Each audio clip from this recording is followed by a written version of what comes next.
Day 178 of the cut, and man, oh man, I am feeling the low calories right now. But the trick I developed over the course of this cut to deal with feeling like balls is just telling myself I don't give a shit how I feel, we're gonna do good anyways. And the good news I got for today is I dug out this ratty ass old pair of Zero barefoot shoes, so we might have solved the deadlift shoe problem for now. Haven't checked the loading plan for today yet, but we'll give 2 plates a rip, then get the app out.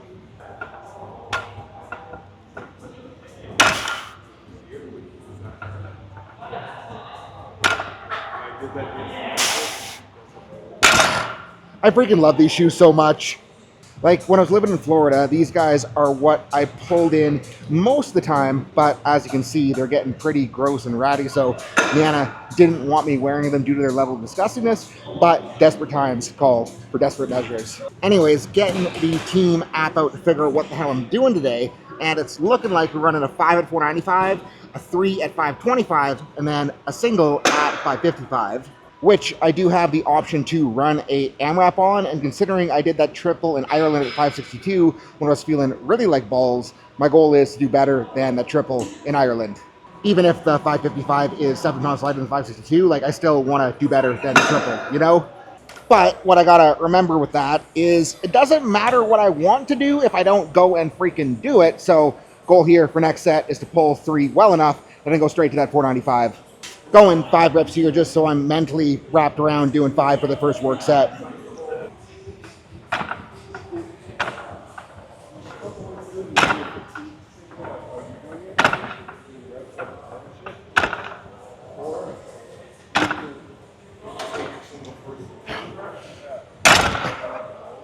It is almost indescribable how good it feels to be this connected to the floor. Did kind of screw up the hook set there a little bit though, but we're gonna be good to go straight to that 495. And even if I haven't pulled it yet, also feels indescribably good to at least have the confidence to take this jump again. Realizing that would be very embarrassing to miss this after talking all that shit, so let's not suck. I mean, it'd be embarrassing to miss 495 regardless of any shit talking, so let's really try to not suck.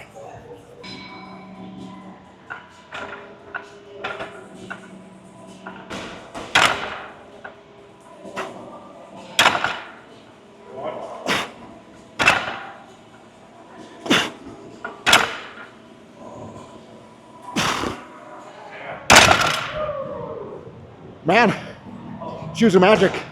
That's all it is. Probably drugs too, honestly, I'm noticing you're locking your knees better at a lighter body weight when you're heavier. Yeah. When you're heavier is like harder, but you're a lot snappier in that mid-range than you were before. I think it's the accessory work I've been doing too that's paying off a little bit. Yeah. Taking that as a sign, we should be very good to go for the next 2 sets. 525, incoming. And I don't know if the audio caught the conversation that Darrell and I had before the set, but quad timing looking way freaking better. And the only thing I can really attribute that to is not being a pansy and starting to run the 2 hard push quad slots again. So remember, kids, if your main lifts aren't doing what you want them to do, find the right secondary and push the shit out of it. So I mean, let's find out if that quad timing pans out at a bit heavier weight. Okay, triple here, better hook set us up for that top set.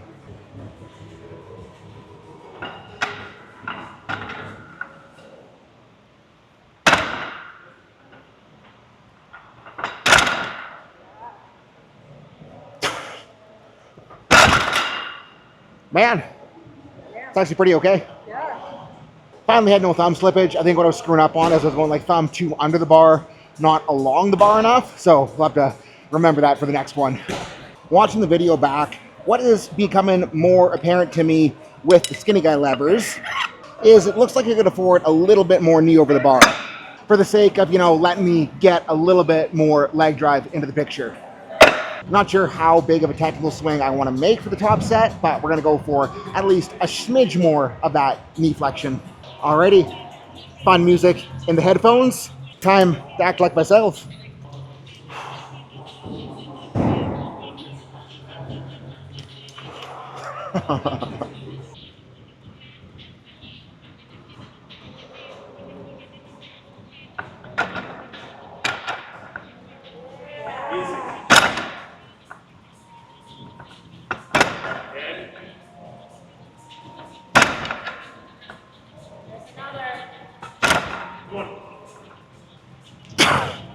Yeah, that was okay.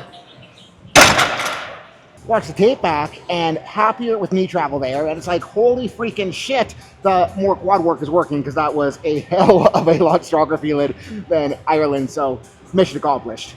Which means it's now time to strip the sucker down and crank on some stiff legs. And we're running sixes here today, so starting at 3, anticipating that we'll be able to go up from here. So let's make her move well enough that it feels like we can go up from here.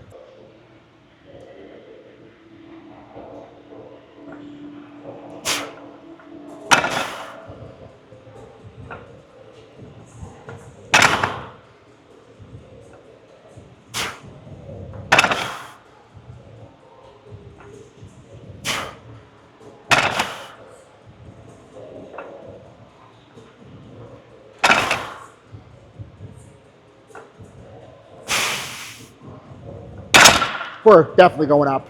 And the reason I like stiff legs is even if my deadlift is dependent on getting quads in it, being able to finish the deadlift is highly dependent on, on how good my stiff leg is. And on that note, figuring we should not be a pansy with the load in here. If this ends up being a massive overshoot, we'll just run the one top set. So, goal here, not make it look like a massive overshoot.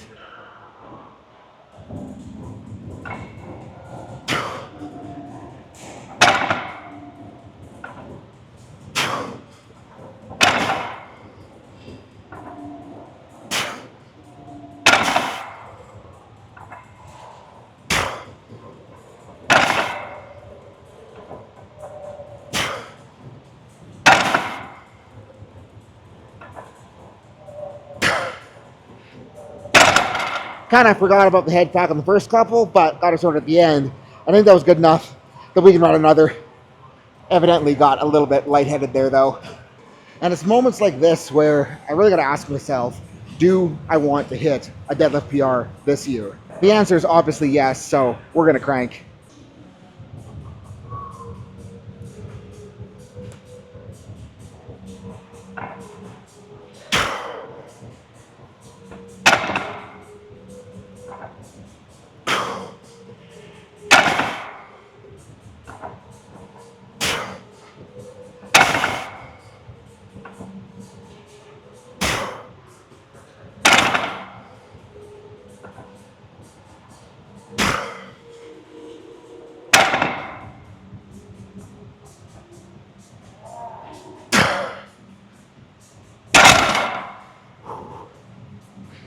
Wobbles are hitting. Because more of that, but with 100 pounds more on the bar when I'm less hungry and sad, is what it's going to take. Never mind, I just did the math, which is a little bit depressing because that was only 425. And realistically, to get into PR deadlift territory, going to have to stack another like 150 pounds minimum on that. But we are so much better than we were 3 weeks ago when 375 was a giant overshoot. So we were on the right track. And like, that is the only secret sauce to why the team works so well is, yes, the technical coaching matters. Yes, the periodization strategy we're using works phenomenally, but the real reason that everyone in there is getting as good as they are is that we're identifying the lifts that will drive the main lifts up and then making the only goal to drive the lifts up that will drive the main lifts up. And for today's squat touch, I'm going to play with this not quite vertical leg press due to equipment availability, but I don't know if you guys saw the video I made today on Chris's meet where he put 164 pounds on his total going 9 for 9, but like that's now becoming normal in the team. Like it's culturally expected to see that kind of progress. And I made the video on Chris, but Chris is the only one that competed over the weekend. We had 2 other guys competing who both went 9 for 9, put massive PRs in the total. And like from my end, it's just so freaking cool to see how big of a difference we are making. This guy might feel way better than the other one, so if I do run leg presses in the future, it'll probably be on this sucker. Although not being able to frontside dismount is a disadvantage. But it is my birthday week, so we are running a flash sale on annual memberships in the team. So if you want to be a better powerlifter, hit link below and sign up. And straight to 3 here, because we're cranking on 6s, so hopefully this isn't a massive overshoot.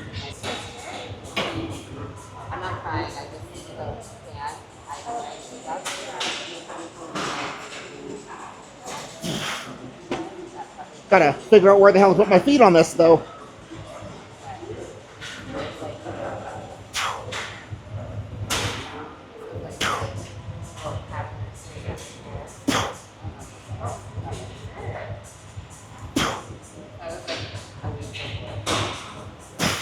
think we got a jump in us.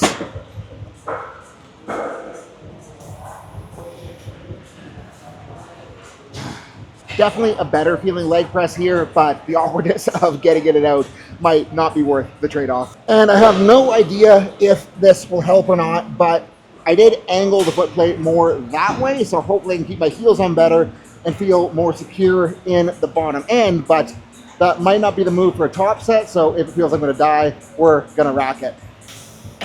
But we got 4 here, so big crank. Oh, that was the move on the foot plate.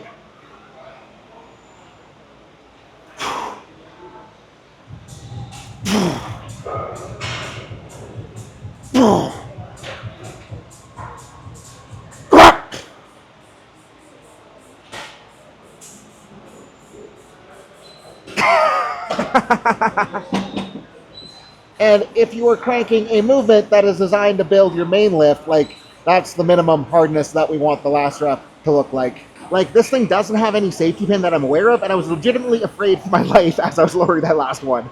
And for the sake of avoiding actual death on this one, got derailed over to bring a little bit of element of safety.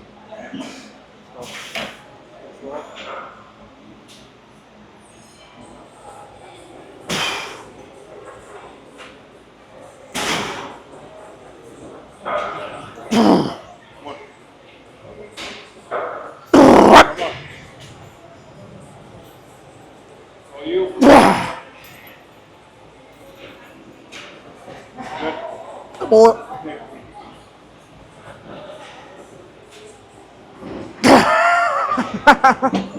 That was fun.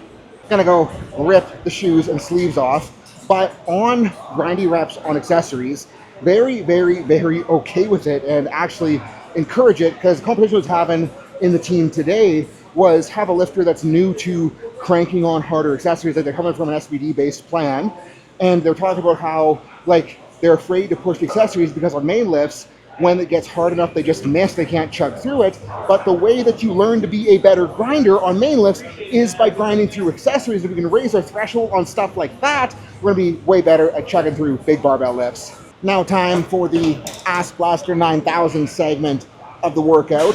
Got 3 in a band on here. Last week we ran 3.5 in the band, so plan is feeler out the 3, go up to 4, and then we can crank.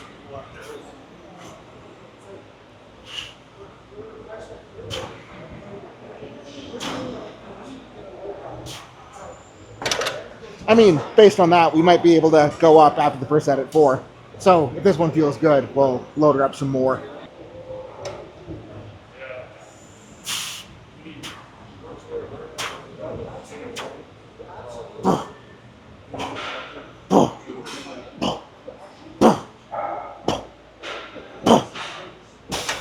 Yeah, we're going 4.5.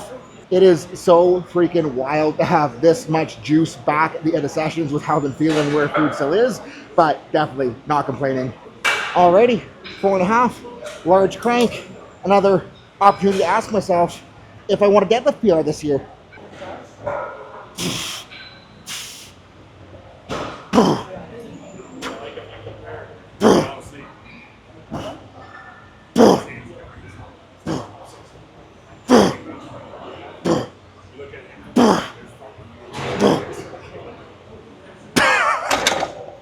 Got a little bit greedy with that last one. Am okay with it though. And before we go over crank on the GHR, gonna take a little bit of a pit stop to give the backside some rest so that we can crank on the greatest cable row setup of all time. Wider grip prime handle today because we want to see if we can get some more width going.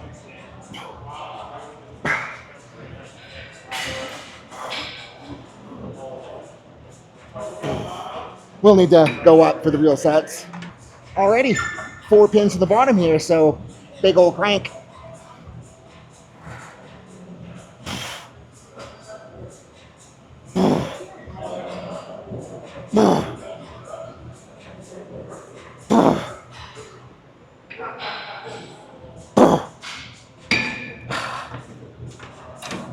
I think we're going to be an asshole and go full stack. It is week 3 of the wave, so I'm okay with getting a little bit sloppy. Alrighty, extra large crank incoming.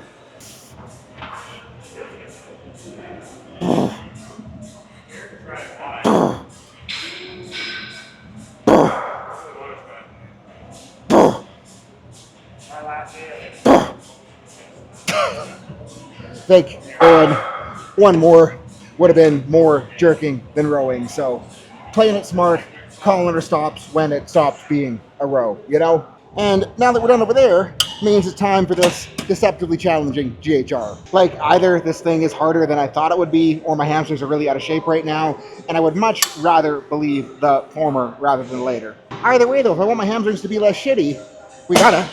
Well, that was frightening, wasn't in the hole.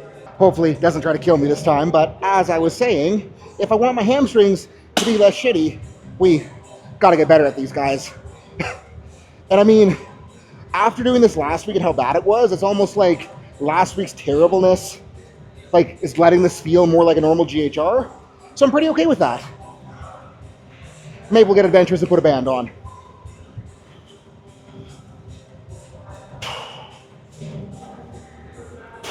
Yeah, we're putting a band on this for set 2.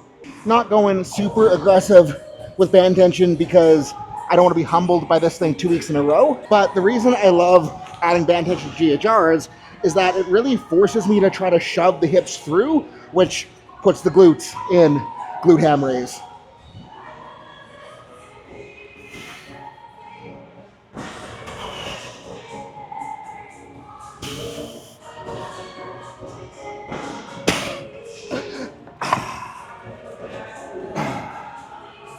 That hit the spot. And last but not least, we're going to head back out front to jam on some of these Smith side bends. Going to be adventurous this week and give 2 plates a rip. Already feeling like I regret this decision. I mean, terrible, but not that terrible. Got to get stronger one way or another.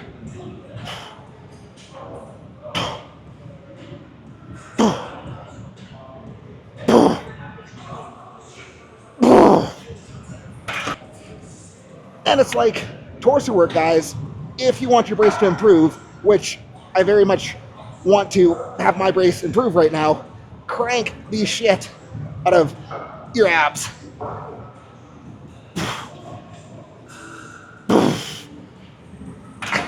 As usual, gonna run another set there, but probably not gonna film it. But the greatest feeling on earth is to walk in the gym feeling like you don't got much of nothing, don't want to try because you're worried that you're gonna do shitty, then you just say, fuck it, try anyways. And then when you exceed your expectations at the end of the session, you're sitting here right now, it's like, man, I am freaking glad I did that. And I know this has been same song and dance every session for the last, I don't know how freaking long, basically since the cut has started, because I haven't really felt all that fresh going into training like since I was 300 plus pounds. But the thing is because I keep bringing it, because I keep doing the work, like that's why things are picking up this late in the cut. And like, yeah, obviously the TRT dosage is helping, but things were picking up before that even started. So bottom line, who gives a shit how you feel? Who gives a shit how you do? Just do your freaking best. And if you do your freaking best and make the sessions productive over and over and over again, like that is what is going to make it happen. I know that it has been the same conclusion, that I'm kind of thinking like maybe I need to think of something else to talk about, but right now that is the most topical thing. And like this going as well as it is right now, it's just making me more and more excited for the diet to end. I was kind of talking to Darrell that like, I really hope that with how well performance is holding and like, you know, still doing relatively okay despite the low calories, a little bit worried that Justin might want to stretch this out longer than I want to. But I mean, even if he does that, it'll probably be better for the long-term big picture anyways. Because what I got to remember is, as much as I want this meat to be phenomenal, like in my head, I need to make this meat as good as possible to prove to myself that everything I did over the last year was worth it. But I got to recognize that the next meat isn't going to be the meat where I reach all of my goals. And if setting myself up for better in the future means a little bit less total, a little bit less time to have food in to get ready for the meet, like I gotta decide that I'm okay with that, because the big picture is what really matters. Anyways, guys, thank you so much for watching. Peace out. Have a good rest of your night, and I will see you in the team.